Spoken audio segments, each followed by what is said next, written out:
ito po yung issue ng HIV/AIDS at saka yung paggamit po ng condoms. Bakit po hanggang ngayon na milyon-milyon ng tao ang namamatay sa HIV at AIDS, ayaw pa rin sabihin ng simbahan na may mga sitwasyon na siguro naman gumamit na ng condom dahil ikaw ay makakapatay na ng tao. O ikaw ay mamamatay kung hindi ka gumamit ng safe sex. Father Aris? Bakit Sa po? akin, klarong-klaro yon. Yung paggamit ng condom kapag may HIV, to me, the moral position is abstain. I'll give you an example. Last September, yung dalawang pamangkin ko from Canada were here. May trangkaso ko.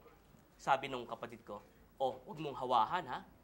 I abstain from going to the house of my sister and from meeting my pamangkins because I did not want to give them my flu. Pero Father, allow me to finish. May ibang tao hindi na lang basta pwedeng mag-abstain. Mga mag-asawa, babae at lalaki. It's very clear you're sick. Kung HIV positive yung lalaki at pinipilit niyang makipagtalik sila ng asawa niya, sapagkat yun po ang papel ng mag-asawa, hindi ho ba pwedeng payagan na para masalba po yung buhay ng babae, gumamit ng kondom kung hindi masisira naman ang kanilang pagsasama bilang mag-asawa. The marital act is supposed to be an act of love.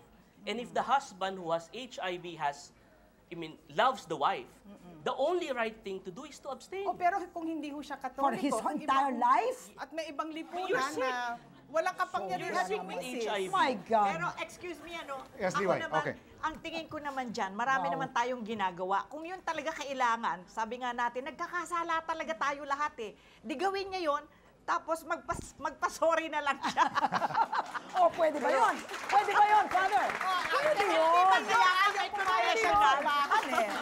Kasi sabi, ang tingin ko dyan, what is the greater evil? Ang greater evil po, ang mamamatay ang tao sa sakit na HIV/AIDS. Hindi po ba natin pwedeng makita na in certain circumstances, tanggapin na natin ang pag-promote o paggamit ng condom kung hindi talagang powerless talaga yung tao na kailangan nandun na sa sitwasyon na yun. Dahil sapagkat po ang abstinence, siguro madali po yun sa mga taong nag-vow na, nag-take na ng vows of celibacy. Pero kung kayo po ay mag-asawa, part and parcel po yan ng pagsasama ninyong mag-asawa, pagbibuild po ng inyong samahan. Bakit nyo naman sasabihin na wag lamang gumamit ng kondom, tapusin nyo na ang inyong mga Pero relasyon? ang problema dyan sa tingin ko, wag naman nating salain lahat ng hindi natin magawa sa simbahan. Kasi ang lumalabas dito, pag may gusto tayong gawin at may naririnig tayo sinasabi ng simbahan, bawal yan. Hindi tayo makapagsunod. So sabi natin, palitan ng mga mga nandiyan dyan. Gusto kong gumawa ng paglilinaw. Rina, ang ibinabawal ng simbahan ay ang pagpopropagate ng kondom. Hindi binabawal ng simbahan. You can cite me an instance. Sinabi ng simbahan na bawal sa mag-asawa na may AIDS ang lalaki na gumamit ng kondom. I-cite mo sa akin kung sinong nagsabi niyan sa simbahan. Kasi sabi na sinabi po ng Spanish Kasi Bishop. sabi ni Father Ito Ari. hindi sinasabi ng simbahan niyan kahit kailan. Naku, Father Aris, galing pala kayo. Kanya, that is a straw man. Gagawa ka ng kalaban na hindi naman yan na sinasabi. Kasi po nung January, sabi po nung spokesman para sa mga obispo sa Espanya, sinabi po ni Juan Antonio Martinez Camino, sabi niya, siguro dumating na ang panahon for a joint strategy in the prevention of such a tragic pandemic as AIDS and contraception has a place, no? Condoms po ang ibig niyang sabihin. Ngunit the next day, siya po ay pinalo at sinabi ng spokesman, he had misspoken daw, it is impossible to advise the use of condoms, said the Spanish bishops in a statement. Naku. Wait. Yan tingnan ninyo. Yung mga statement na ganyan, hindi kiniklarify na mabuti ang mga circumstances. Napakahalaga ng circumstances. Kasi, diyan sa... Impossible po sabi. Sandali lang. In other words, Bishop Ted, kung pumunta sa inyo ang isang mag-asawa at sasabihin nyo, pwede kayo mag-condom. Ganito.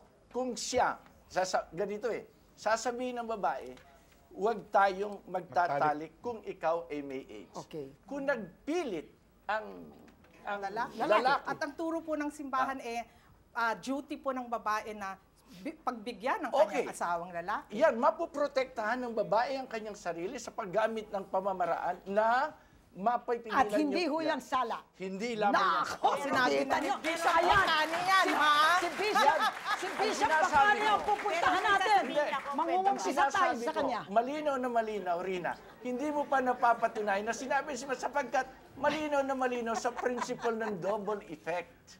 Sa simbahan, malinaw na malinaw, fundamental yan, na pag ang ano po nais yung mo, ano po yung sabi ng pakinggan Pope? Ano po yung sabi ng Pope pakinggan na mo muna, contraception Rina, is intrinsically Rina, evil? makinig ka, makinig ka.